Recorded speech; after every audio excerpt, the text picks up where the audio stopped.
최근 일본에서 수산물 식중독 사례가 발생했습니다. 특히 생굴을 먹고 노로바이러스에 감염된 사례가 보고되었는데요. 해당 제품은 일본 전국의 대형 마트에서도 판매된 만큼 주의가 필요하다고 합니다. 지금부터 기사와 댓글을 통해 알아보겠습니다. 미야기현은 2월 20일 이시노마켓시의 수산 가공 회사에서 제조하고 전국의 코스트코에서 판매된 생식용 굴을 먹은 10대에서 60대의 남녀 37명이 식중독에 걸렸다고 발표했습니다. 식중독의 원인은 이시노마켓시의 수산 가공 회사 가이코가 제조하고 전국의 코스트코 홀세일에서 판매된 미야기현산 대립 생굴 500지입니다. 미야기현에 따르면 2월 13일부터 21일까지 미야기현 내 시설에서 가공된 생식용 굴을 먹고 식중독에 걸렸다는 신고가 전국 각지에서 접수되었습니다.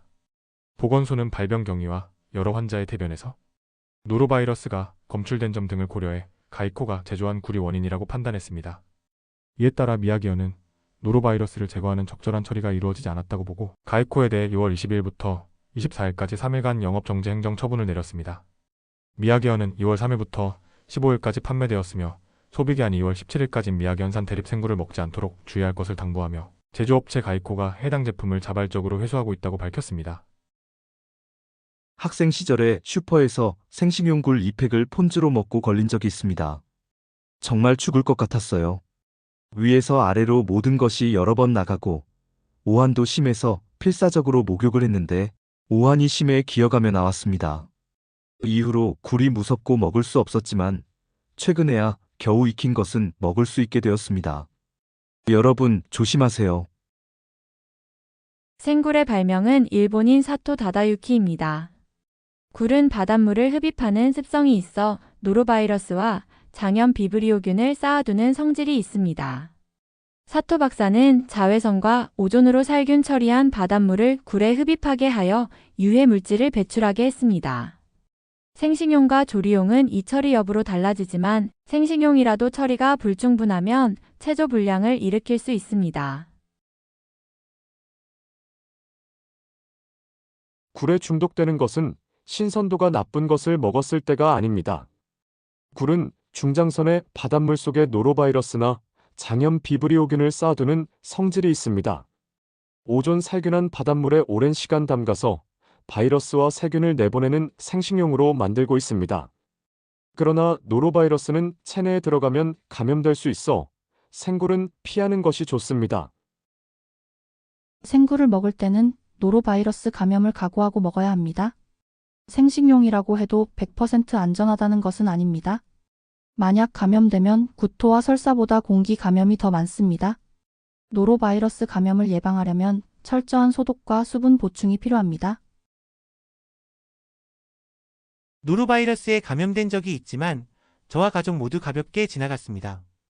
외식 관련 업무라 정해진 기간 동안 일을 쉴 수 있었고 이후 검사에서 양성이었습니다. 증상이 별로 없어서 바이러스가 배출되지 않았던 것일까요? 외식 관련 업무가 아니었으면 알지 못하고 다녔을 것 같습니다. 몇십 년 전의 이야기지만 직장 선배가 굴로 식중독을 앓았다는 이야기를 들었습니다. 그때 식중독이라는 말은 잘 듣지 못했으며 굴의 식중독은 심각한 문제인 것 같습니다. 저는 그 이야기를 듣고 생굴을 한 번도 먹어본 적이 없습니다. 겨울에도 식중독이 발생할 수 있으니 조심하고 싶네요. 생굴을 먹을 때는 만반의 건강 상태에서 하는 것이 좋습니다. 발병하지 않더라도 보균자가 될 가능성이 있으므로 중요한 일이나 수험을 가족이 있는 경우 피하는 것이 좋습니다. 오랜 시간 생굴을 먹지 않았지만 직장이 바뀌고 오랜만에 먹었을 때의 맛은 잊을 수 없습니다. 굴이 원인인 식중독 때문에 이 사건은 무섭습니다. 코스트코의 굴 판매의 타격은 크지만 원인이 확실하게 밝혀진 것은 다행입니다. 적절한 처리가 이루어지지 않았다는 것이므로 직원 교육이 필요합니다. 식품 판매의 의식이 중요하다고 생각합니다. 이 기사는 납득이 됩니다. TV에서 보고 코스트코에서 연어를 샀습니다. 판매원이 냉장고에 보관하면 2주간 생으로 괜찮다고 했지만 집에 돌아와서 냄새가 나서 도저히 먹을 수 없었습니다. 코스트코의 해산물 제품 관리가 믿을 수 없다고 생각합니다. 지금까지 기사와 댓글을 보았습니다. 여러분은 어떻게 생각하시나요? 댓글로 의견을 남겨주세요. 감사합니다.